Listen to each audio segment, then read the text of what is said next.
grandesmaestros.unam.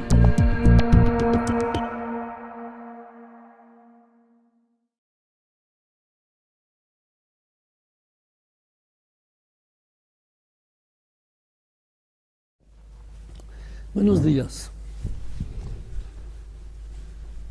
Bien, prosigamos con nuestro empeño.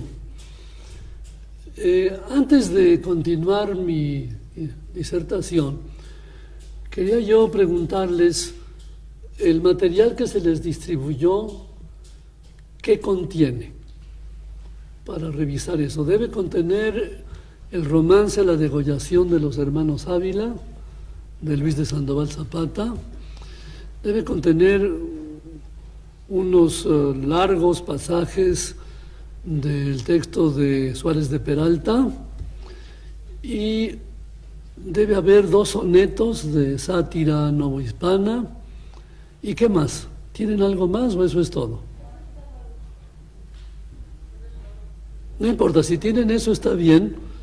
Hoy voy a referirme a un texto de Terrazas que ya ubicaremos en su contexto inmediatamente. No está en las fotocopias que les dieron por omisión mía. Bien.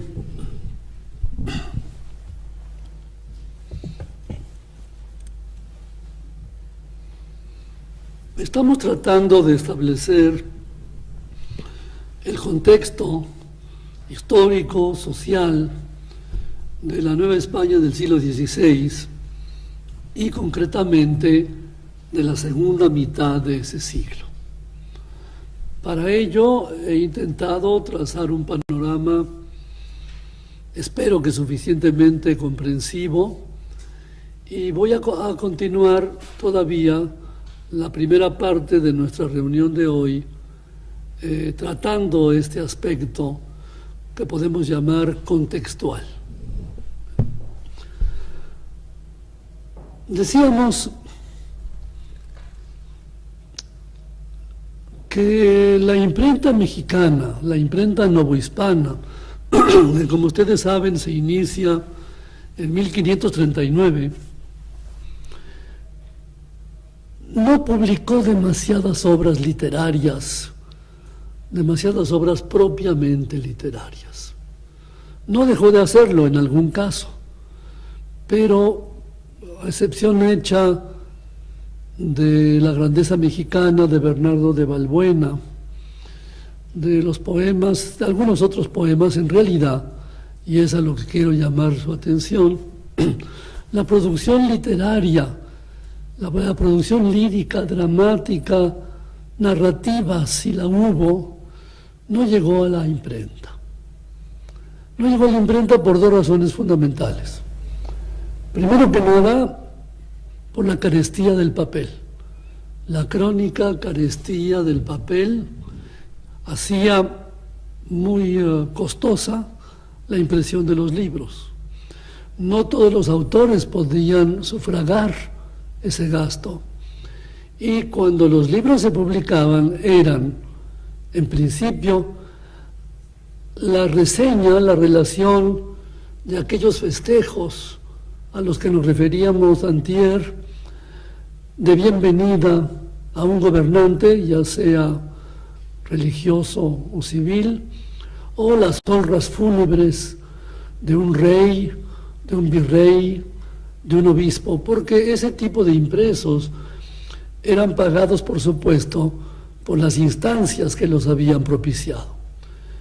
Pero los autores, en términos generales, no podían sufragar los gastos. Y este es el caso no solo de Luis de Sandoval Zapata, al que atenderemos próximamente, sino también de 2 manuscritos que nos interesan particularmente. El manuscrito de Baltasar Dorantes de Carranza, que fue intitulado Sumaria Relación de las Cosas de la Nueva España,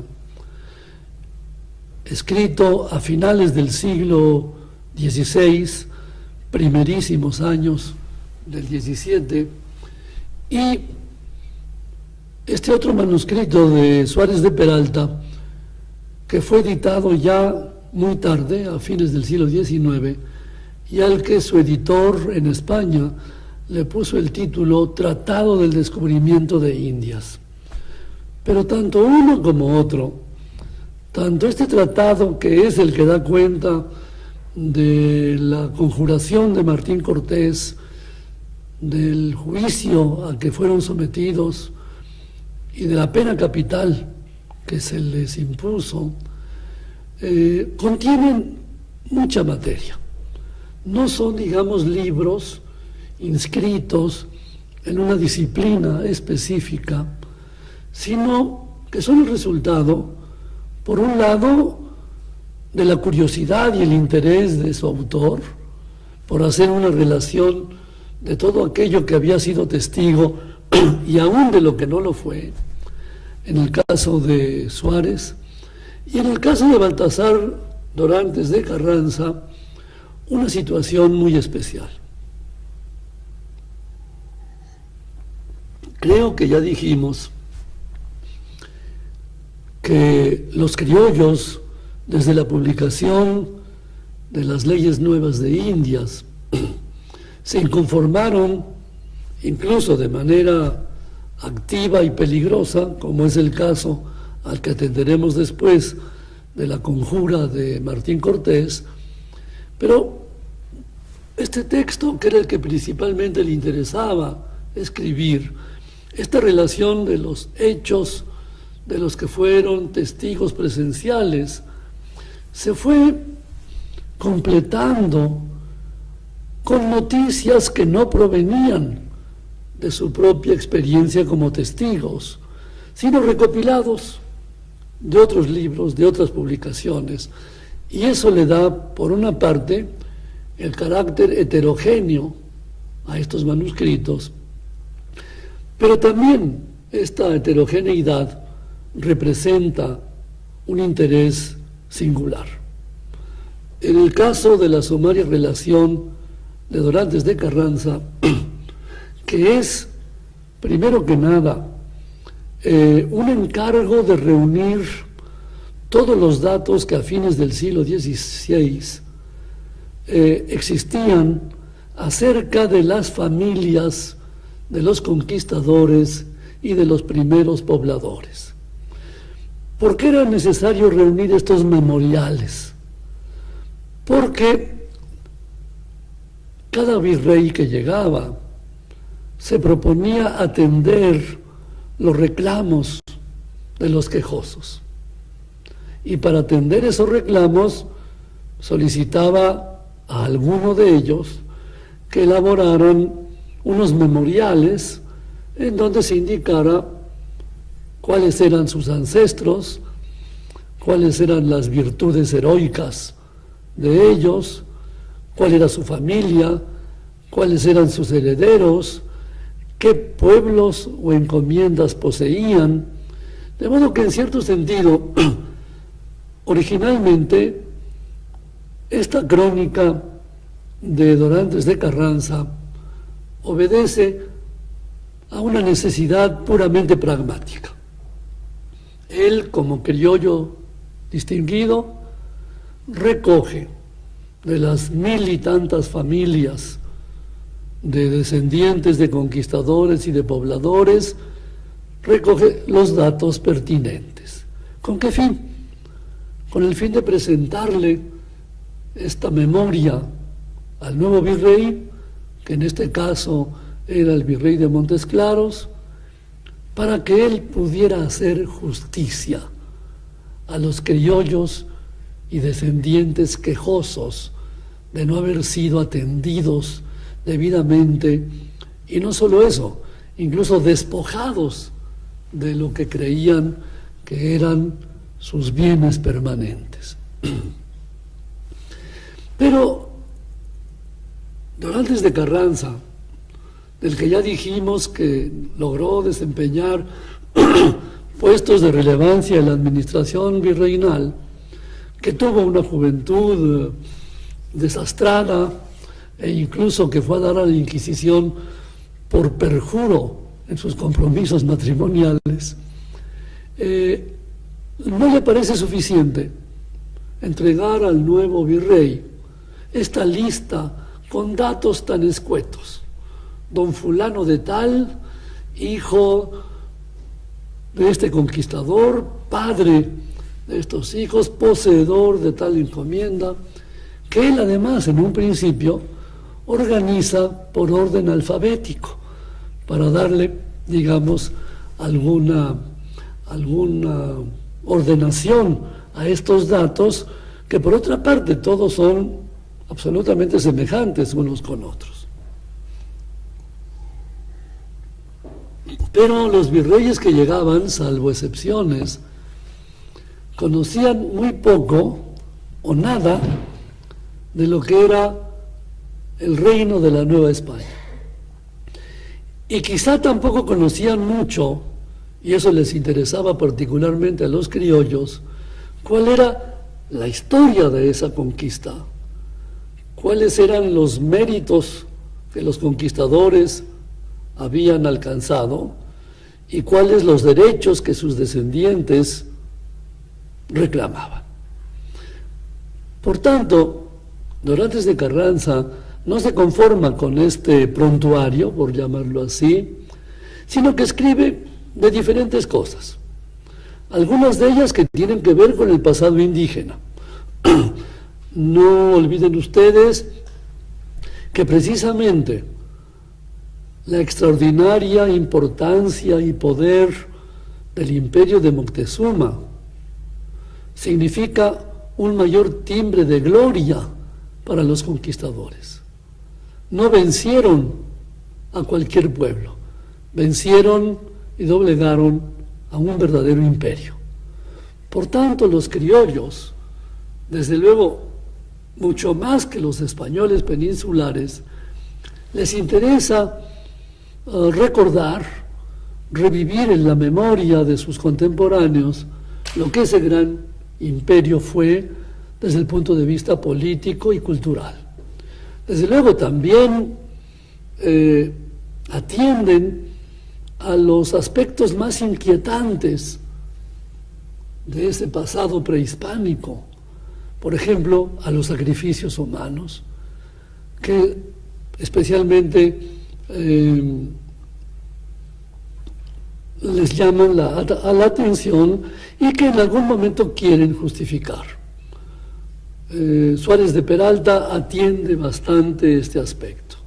Pero por otro lado, les interesa poner de manifiesto también la riqueza del territorio del continente conquistado.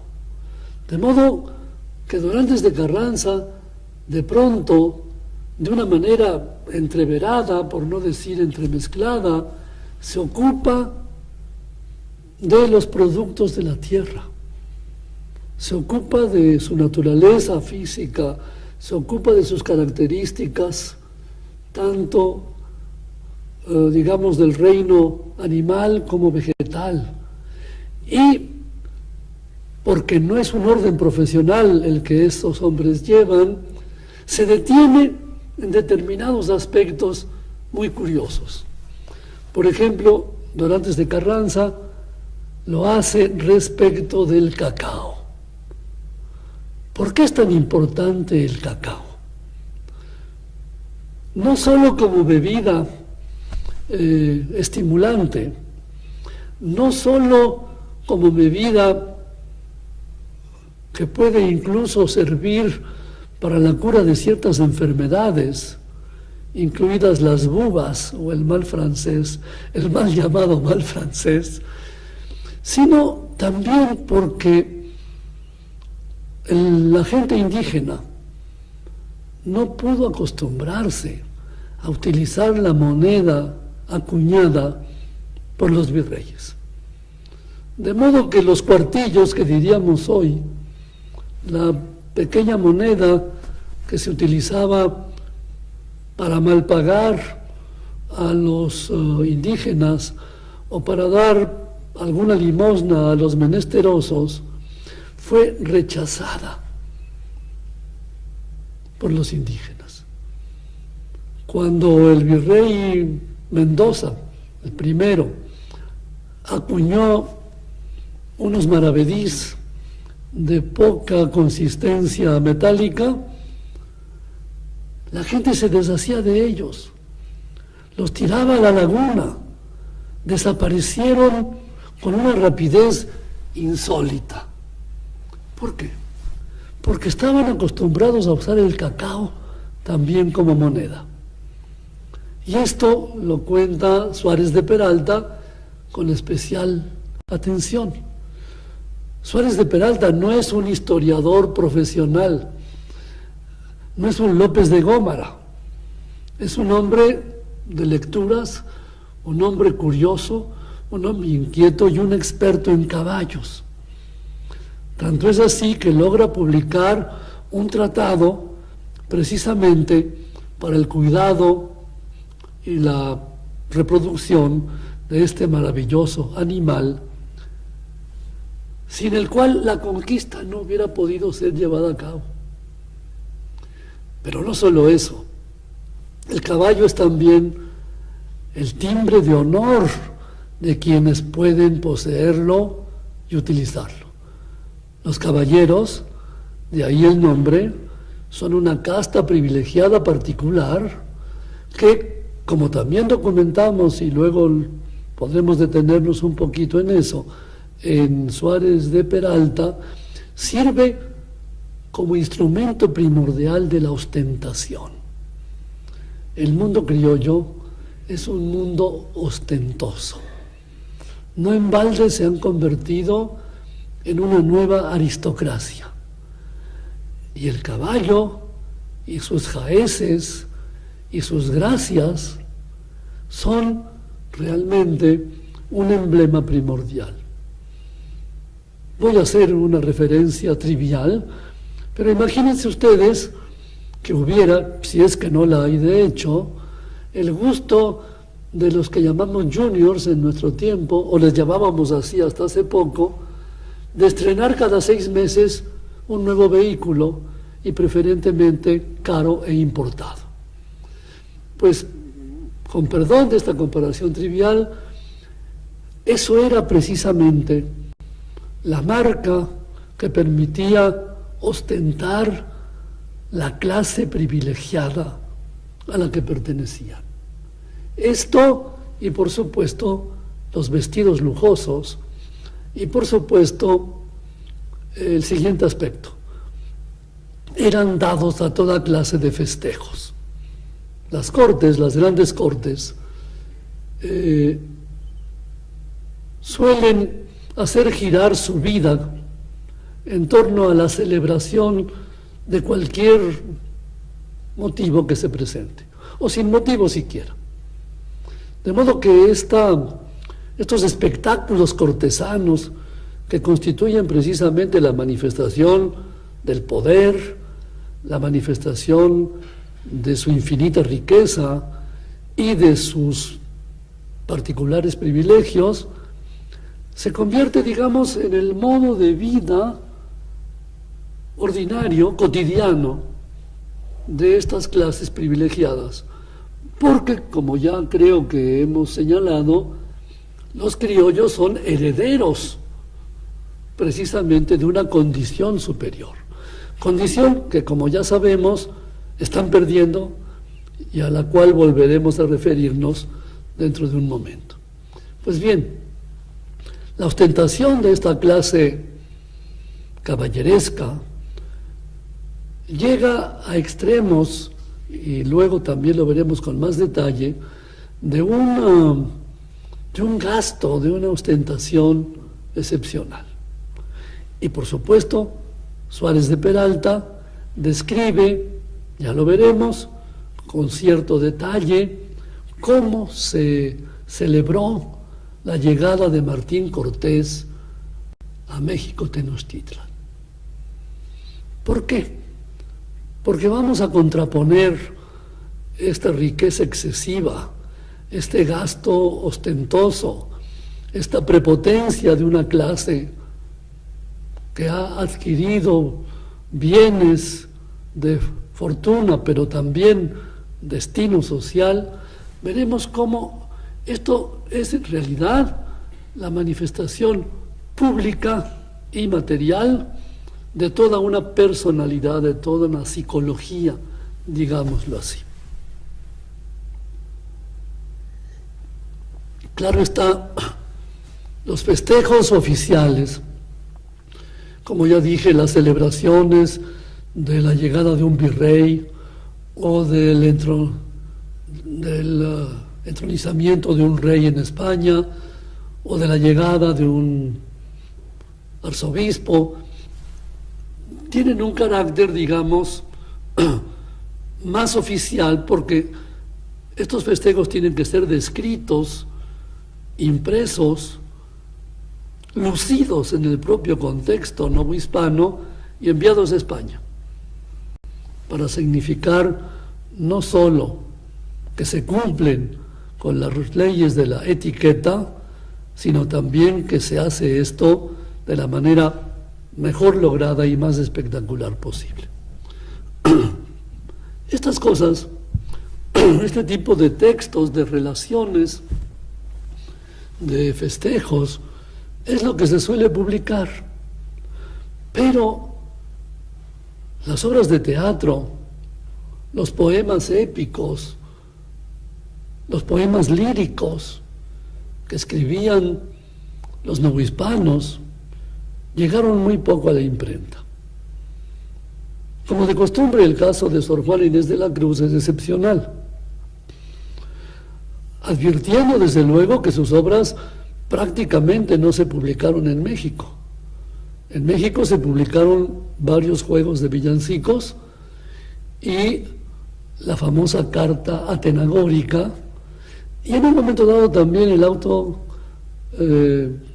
sacramental del Divino Narciso. Pero la obra de Sor Juana se publica mayormente en España. En México, pues, digo, en relación con esta consideración general, no fue poco seguramente con lo que se escribió y mucho lo que se ha perdido. ¿Por qué? Porque además la circulación de los textos literarios se daba por medio de papeles manuscritos.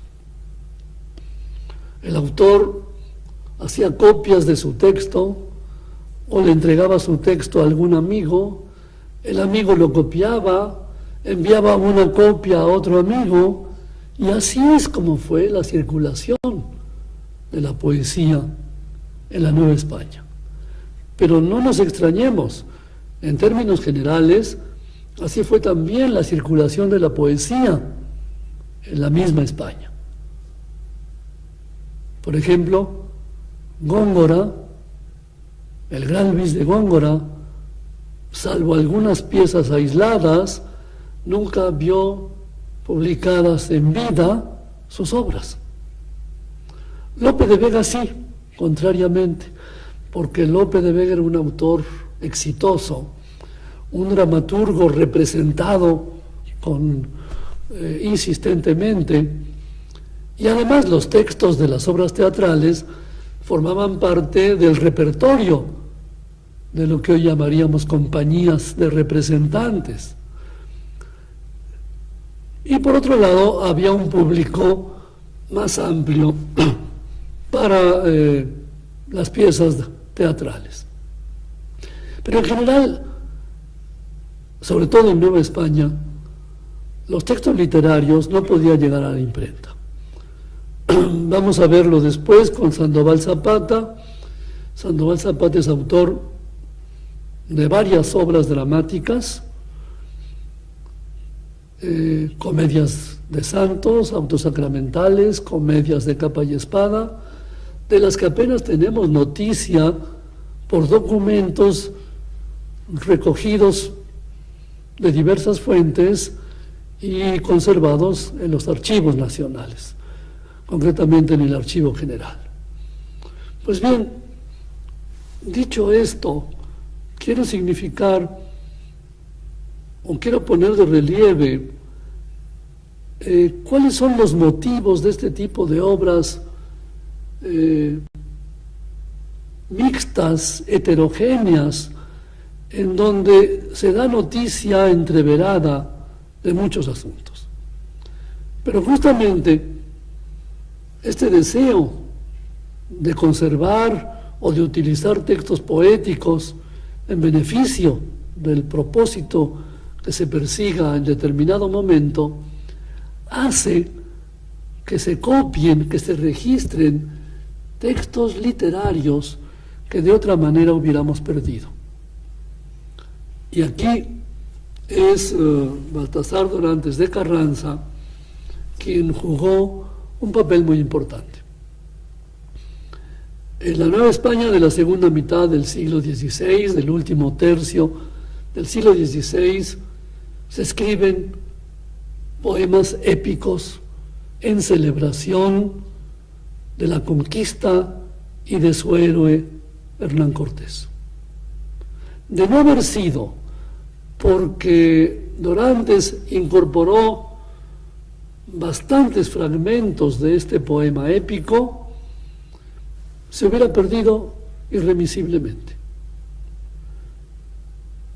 Desde luego, Dorantes recoge de este poema muchos aspectos que tienen que ver con la conquista misma, y que tienen que ver incluso con episodios tan emocionantes como el encuentro de Cortés, de sus soldados, con estos dos españoles que habían quedado perdidos en la expedición de Hernández y que se habían integrado a la vida de la nación indígena, y concretamente de Jerónimo de Aguilar, que, como ustedes recuerdan, va a ser crucial junto con doña Marina o Malintzin, precisamente para lograr el dominio de los imperios mesoamericanos.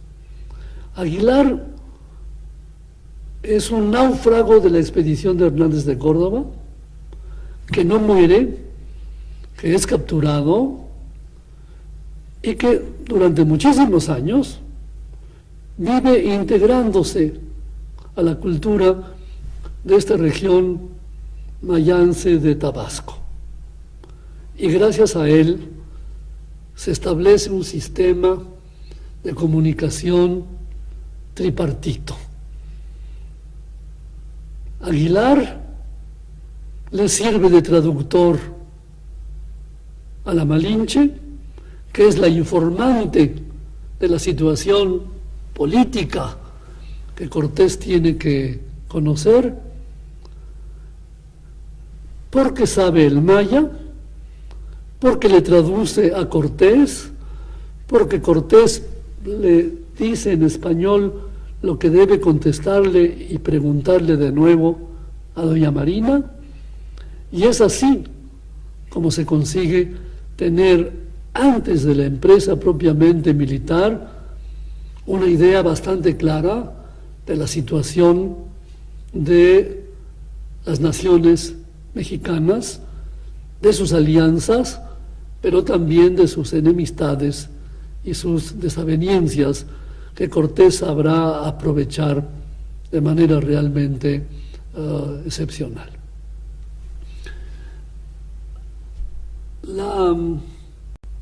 Los fragmentos de terrazas que conserva Dorantes de Carranza tienen que ver, digo, con episodios emocionantes de este tipo.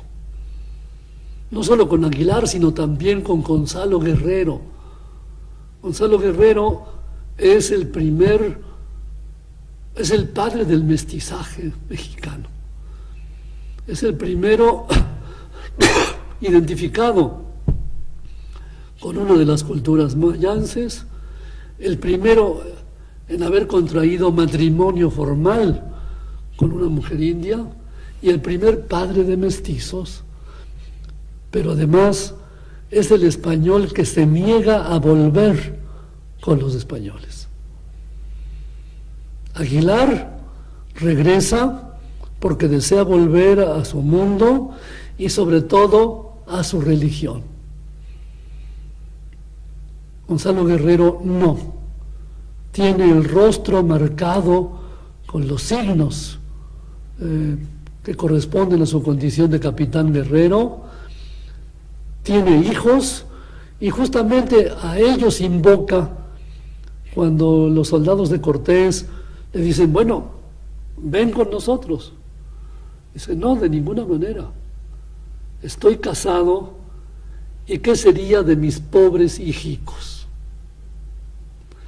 Esta historia la recuerda y la relata Dorantes de Carranza, tomándola de este poema épico de enorme interés, que se supone que se llama Nuevo Mundo y Conquista, y que fue escrito por un poeta, por el primer poeta novohispano de nombre conocido, como decía Menéndez Pelayo, Terrazas, Francisco de Terrazas.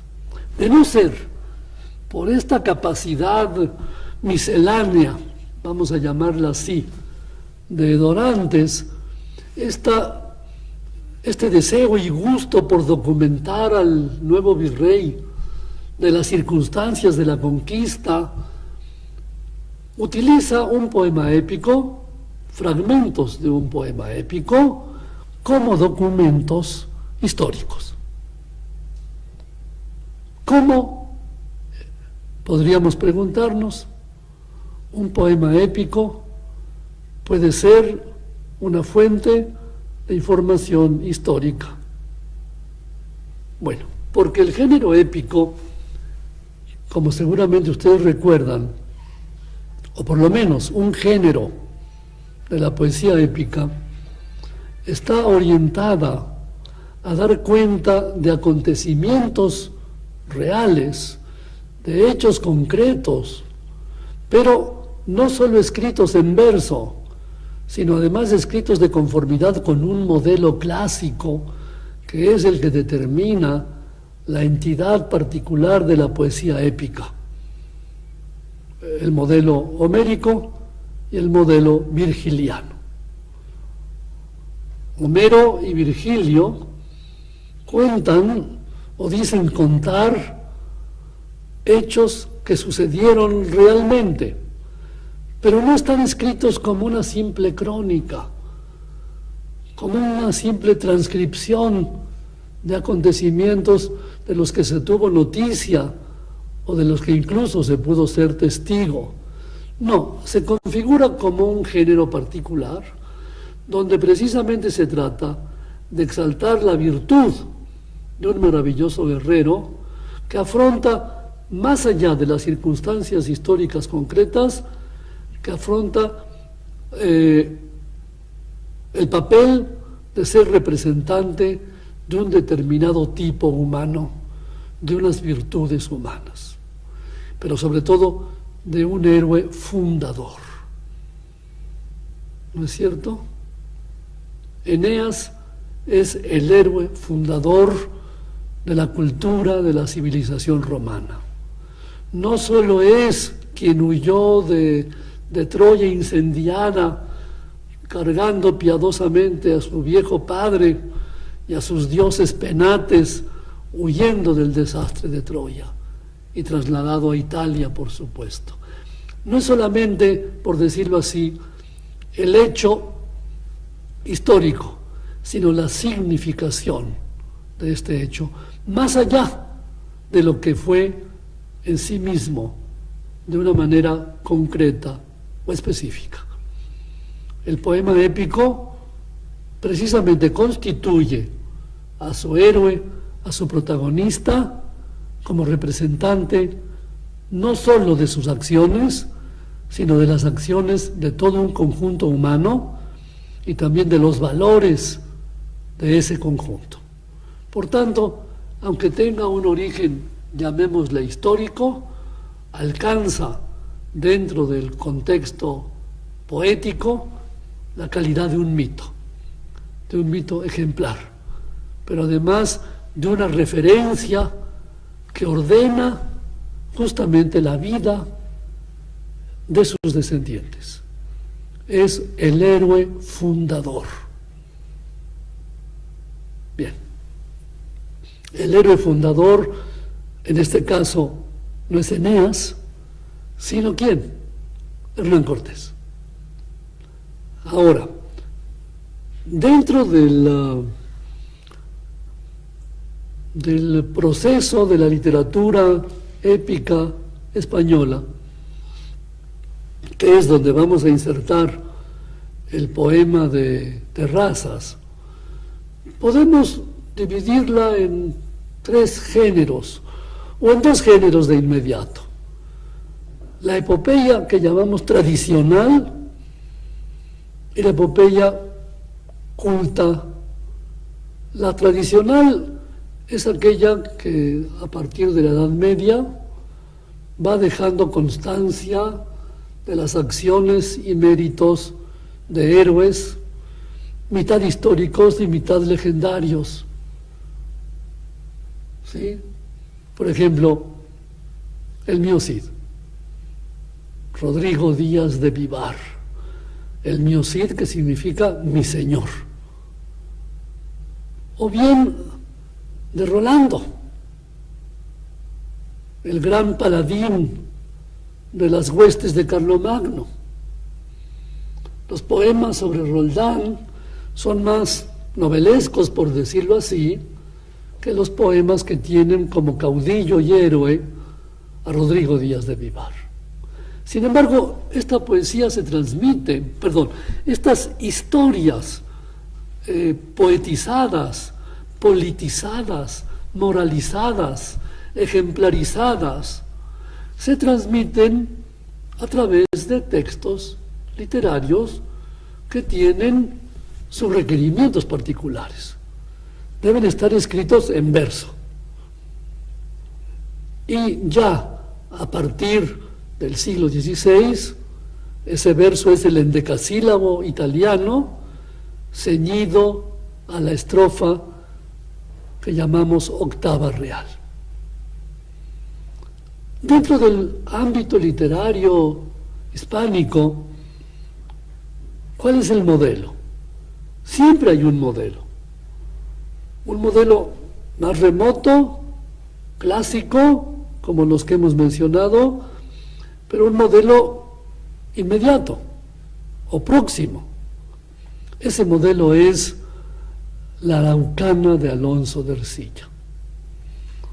La conquista del Arauco, de Chile, pues, por Ercilla y sus soldados, por Ercilla, que fue miembro de esa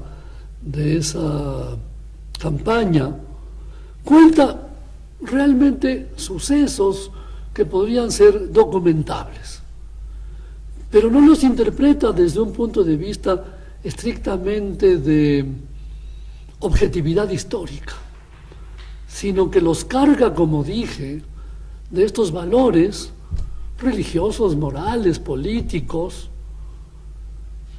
que van a ser de los héroes precisamente un modelo para la posteridad.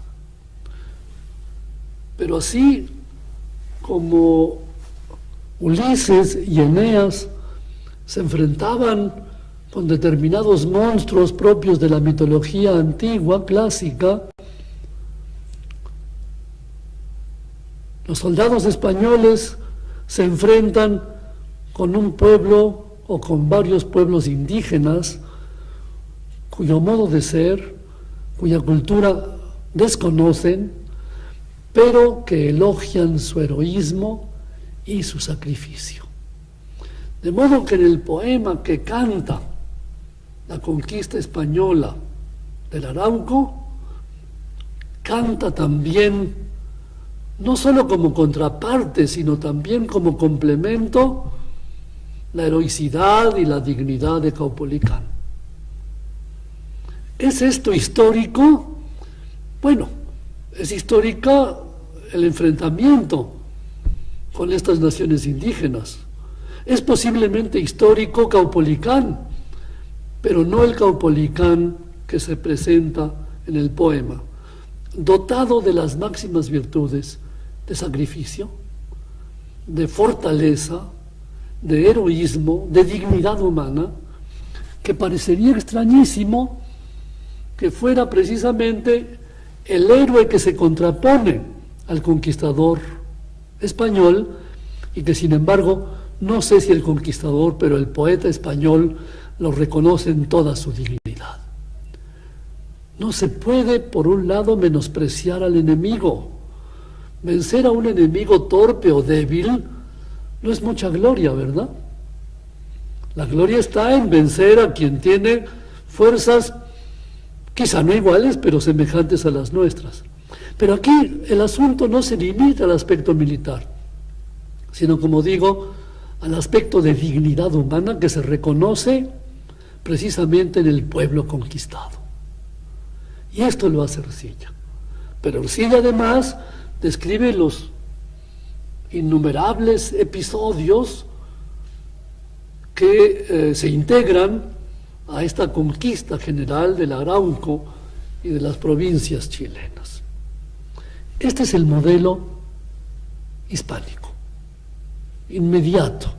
Tiene un éxito formidable y desde luego se imprime, porque en España sí se imprimía para el comercio, cosa que quizás en los virreinatos americanos no era demasiado seguro. Quiero decir, en la península, en los reinos de Castilla y de León y de Aragón, la venta de estos impresos estaba asegurada porque hay un público lector preparado. En la Nueva España tenemos un problema que todavía, a mi juicio, no se ha podido definir. ¿Cuál es el caudal de posibles lectores a los que puede llegar una obra de carácter literario?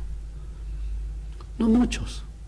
Pero ¿cuál es el caudal monetario que esos destinatarios pueden disponer para un gasto de este tipo aparentemente superfluo? En suma, el contexto económico es importante también para explicar el problema de la circulación de las obras literarias. Pero dejando esta consideración de un lado, el poema de Ercilla se convierte en el modelo. Y cuando se trata de exaltar, cantar o relatar las hazañas de otro gran conquistador, como Cortés, ese es el modelo que inmediatamente se toma. De modo que cuando Francisco de Terrazas, descendiente directo de un capitán de Cortés, poeta realmente notable por lo que queda de él, decide escribir una epopeya cortesiana, lo hace con un doble propósito, con el propósito de incorporar a Cortés al elenco de las figuras heroicas, con el propósito de relatar de nuevo los avatares de la conquista militar y también de poner de manifiesto en qué medida los conquistadores españoles dieron todo su apoyo a la conquista que Robert Dicard ha llamado espiritual de México. Es una doble conquista, una conquista militar, política y una conquista ideológico-religiosa.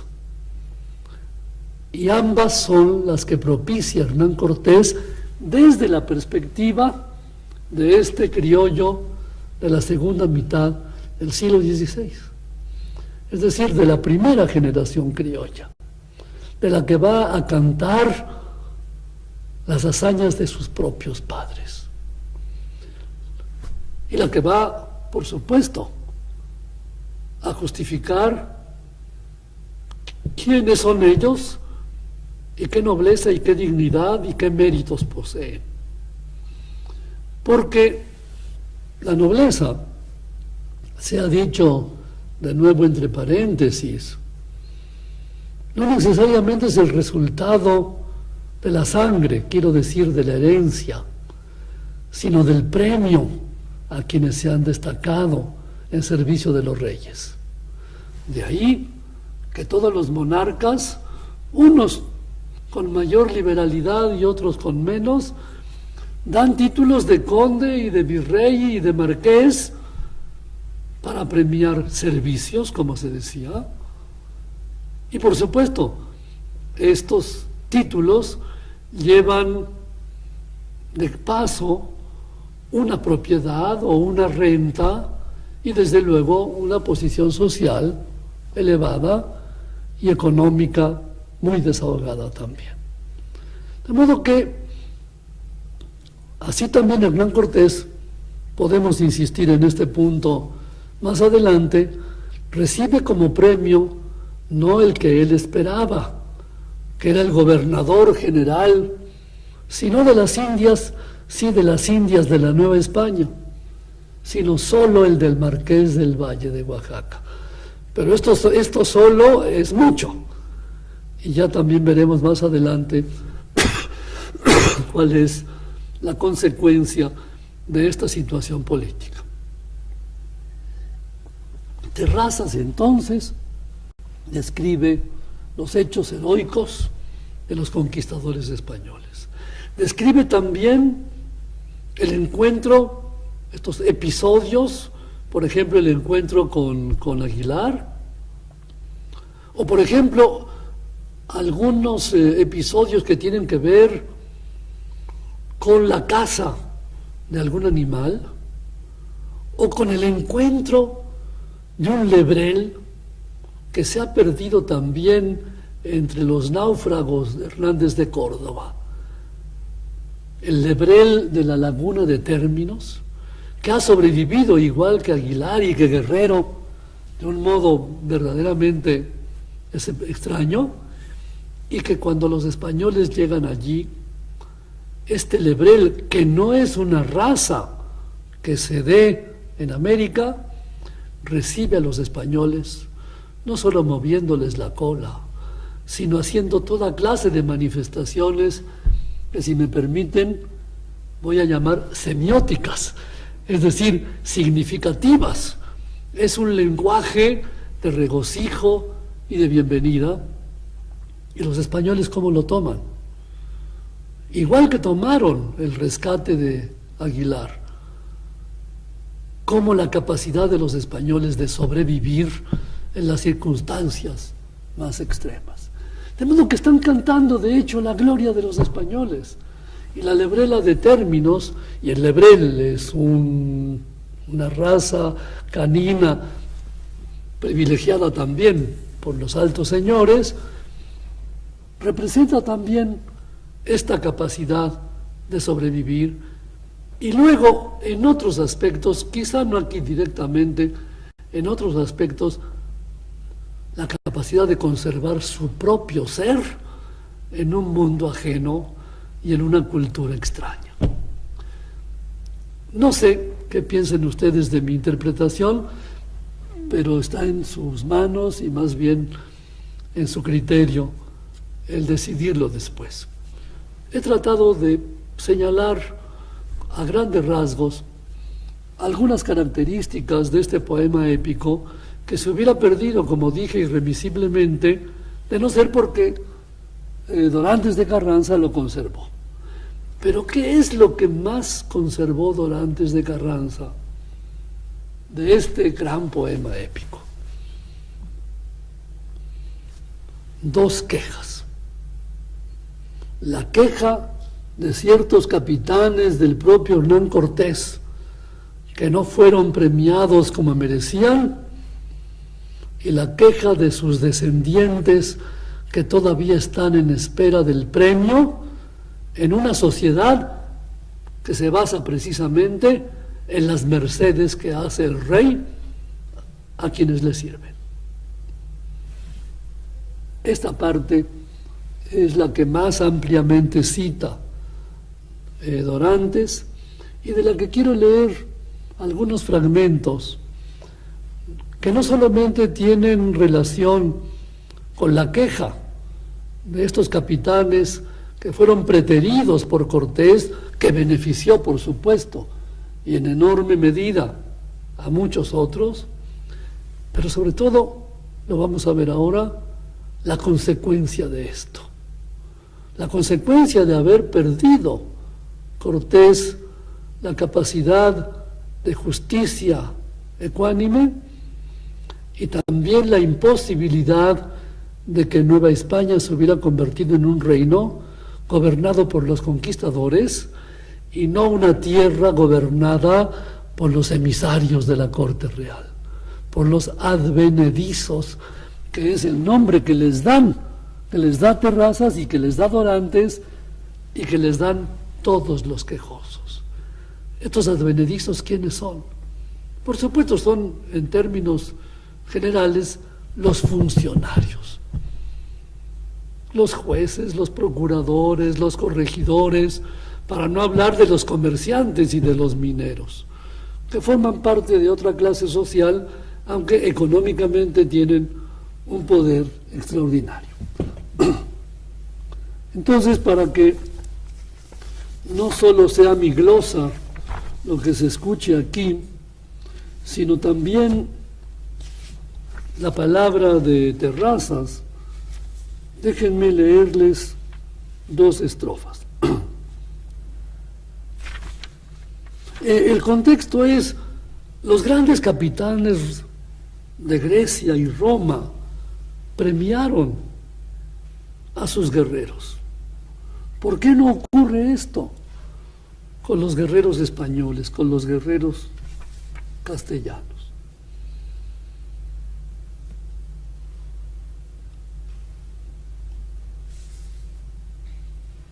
¿Qué daño es este que tras ti camina? ¿Qué tan trocada estás de lo que fuiste? ¿Cuál infeliz estrella predomina? ¿Qué tiempo es este tan adverso y triste? Si es que en el alto cielo determina que no veas más la gloria en que te viste. Y si los pocos hijos que en desiertos te quedan con miseria y con afrenta, hacen tus graves daños sean tan ciertos, echada con piedad la justa cuenta, de ti nos echa como a cuerpos muertos, que cual Jonás causamos la tormenta, que si ha de haber bonanza con asellos, no queda de nosotros ni un cabello. Nueva España, madrastra, subrayo esto, madrastra nos ha sido rigurosa y dulce madre pía a los extraños. Con ellos de tus bienes generosa, con nosotros reparto de tus daños. Ingrata patria, adiós. Vive dichosa con hijos adoptivos largos años, que con tu desfavor fiero, importuno, consumiendo nos vas uno por uno. ¿Qué les parece? El poema épico ya no solo canta y glorifica las hazañas militares, el poema épico recoge la situación de los descendientes. Esta es la crítica que hace del mal pago. Desde su perspectiva se entiende claramente del mal pago que han recibido algunos, los que lo merecían propiamente, y de cómo ahora resulta que es madre generosa y pía para los advenedizos. En este contexto se insertan otros poemas, en este caso sonetos, que conserva también Dorantes, porque Dorantes naturalmente se hace eco de esta situación y portavoz de este reclamo. Estos sonetos creo que los tienen ustedes ahí. Son anónimos, aunque podríamos asignarlos al propio Terrazas o a este poeta trashumante español al que me referí antier, Rosas de Oquendo. Pero esta censura, esta protesta, mi propia patria me malpaga, esta crítica de los advenedizos, tiene en 2 sonetos anónimos, no sabemos escritos cuándo, seguramente más o menos también en los últimos años del siglo XVI, que es cuando empieza a escribir Dorantes, ya se plantea de una manera casi dramática la contraposición de los 2 personajes centrales, el criollo frente a los advenedizos y el peninsular frente a los criollos. Y estos que son unos magníficos sonetos, extraordinariamente bien construidos, van a ver lo que revela. Ahí los tienen. El primero lo ha subtitulado el padre Méndez Plancarte, autor de un libro imprescindible, publicado por nuestra universidad hace más de medio siglo, que se llama Poetas Novohispanos. El que quiera conocer la literatura, la poesía especialmente, novohispana, tiene que acudir a esta antología de 3 tomos. Y más recientemente puede acudir a la antología preparada por Marta Lilia Tenorio y publicada por el Colegio de México, que no recoge necesariamente los mismos materiales y que los amplía, sobre todo por lo que toca al siglo XVIII, de manera importante. Vamos a lo nuestro. Llega el gachupín y espera encontrar una tierra feraz y generosa, y sobre todo que sean verdades todo lo que se ha contado de ella. Y dice: minas sin plata, sin verdad mineros, mercaderes por ella codiciosos, caballeros de serlo deseosos, con mucha presunción bodegoneros, mujeres que se venden por dineros, dejando a los mejores muy quejosos, calles, casas, caballos muy hermosos, muchos amigos, pocos verdaderos, negros que no obedecen sus señores, señores que no mandan en su casa, jugando sus mujeres todo noche y día, colgados del virrey 1000 pretensores, tianguis, almoneda, beetría, aquesto en suma en esta ciudad pasa. La poesía no solo es útil para expresar los sentimientos del alma líricamente, o los gloriosos hechos militares y las virtudes morales épicamente, sino también hay un cultivo, desde luego, desde la más remota antigüedad de nuestra cultura, un cultivo de la poesía para fines satíricos. Esta sátira escrita sin las formas poéticas, en sustancia diría lo mismo, pero en la forma y en el sentido nuevo que esta forma les da, no sería así. Pues bien, esta es la imagen del gachupín que le dicen: no, hombre, vas a llegar a América, hay que ir a hacer la América, pues, y vas a ver lo que vas a encontrar ahí: riqueza, lujo, solidaridad, y esto es lo que encuentra. Pero claro, desprecia, sin duda ninguna, no solo al gobierno de la Nueva España, sino al mundo criollo que presume tanto de ser lo que no es. Ya hablamos de la ostentación y del orgullo característico de la mentalidad de los criollos como clase social en su conjunto. ¿Y qué es lo que dice el criollo en respuesta? Viene de España por la mar salobre a nuestro mexicano domicilio un hombre tosco, sin ningún auxilio, de salud falto y de dinero pobre. Y luego que caudal y ánimo cobre, le aplican en su bárbaro concilio otros como él, de César y Virgilio, las dos coronas de laurel y roble. Y el otro, que agujetas y alfileres vendía por las calles, ya es un conde en calidad, y en cantidad un fúcar, y abomina después del lugar donde adquirió estimación, gusto y haberes, y tiraba la jávega en Sanlúcar. Quizá debo aclarar el último verso, para podernos hacer cargo mejor de los anteriores. La jávega, seguramente lo sabemos todos, es esa pequeña red que tiran los pescadores en la costa, en las orillas, y pescan pescaditos sin ninguna importancia, pescadillas, como dicen todavía en Andalucía. Este personaje que llega aquí, que no es un caballero, sino un traficante, que es inmediatamente recibido por los suyos, es decir, por los gachupines que anteriormente llegaron. No explico lo que es gachupín porque sería innecesario.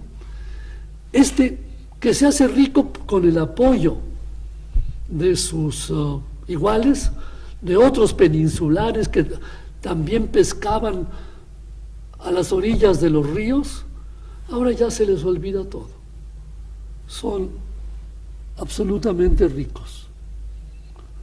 Han sido reconocidos por sus iguales como dignos de todos los méritos y de todos los honores, las coronas de laurel y de roble. Hasta aquí, es el contexto de la Nueva España vista desde la perspectiva de los criollos, y pone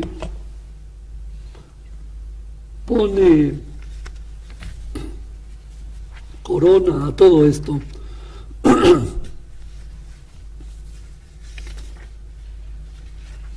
lo que escribe el propio Dorantes de Carranza en una parte de su relación. Lo que dice, lo que vamos a leer ahora de Dorantes, refleja, recoge y hasta magnifica la situación a la que nos hemos referido. Lo llama digresión. Él ha estado hablando de algunos hechos de Cortés, de cómo se decidió ir a las Cibueras, etc. Dice, pero ahora hago una digresión y exclamación propia del autor, como una reflexión, digamos, moral. Oh Indias, oh conquistadores llenos de trabajo, y en aquella simplicidad de aquellos dichosos tiempos donde no sacaste más que un nombre excelente y una fama eterna, y en tiempos que en mayores servicios y mejores sucesos érades despojados de vuestras propias haciendas. Y luego, casi en un tono de elegía plañidera, oh Indias, vuelvo a decir, confusión de tropiezos, alcahuete de haraganes, carta ejecutoria de los que os habitan, banco donde todos quiebran, depósito de mentiras y engaños, hinchazón de necios, burla de los buenos, locura de los cuerdos, fin y remate de la nobleza, destrucción de la virtud, confusión de los sabios y discretos, devaneo y fantasía de los simples y que no se conocen. Sigue. Voy a leer solo un párrafo más. Oh Indias, se entiende, Nueva España, oh Indias, anzuelo de flacos, casa de locos, compendio de malicias, hinchazón de ricos, presunción de soberbios. Oh Indias, algunas calidades pegadas con cera, prendidas con alfileres, juguete de vanos, ascensión de livianos y desvergonzados, trujamán de trampas, alcohol de hurtos, ojos quebrados a los buenos y de lince y claros al daño y vetrería. Y para terminar, oh indias, ¿no sabéis cómo vuestros bienes, vuestro oro, vuestra plata, vuestras piedras preciosas, no se perpetúan en esta tierra? ¿No veis que son bienes muebles y no raíces? Al final de esta queja, que es una protesta, y también es, digamos, una respuesta injuriosa a lo que el grupo criollo siente, que se ha convertido este nuevo reino que pudo ser suyo plenamente y que ahora lo es de manera por lo menos incompleta, hace finalmente una consideración, y esto es característico de la literatura de la época, de carácter, digamos, moral. Todo esto que ustedes creen eterno y permanente es perecedero y fugitivo. Las riquezas humanas, típica meditación moral, religiosa, las obras humanas tienen un fin implacable. grandesmaestros.unam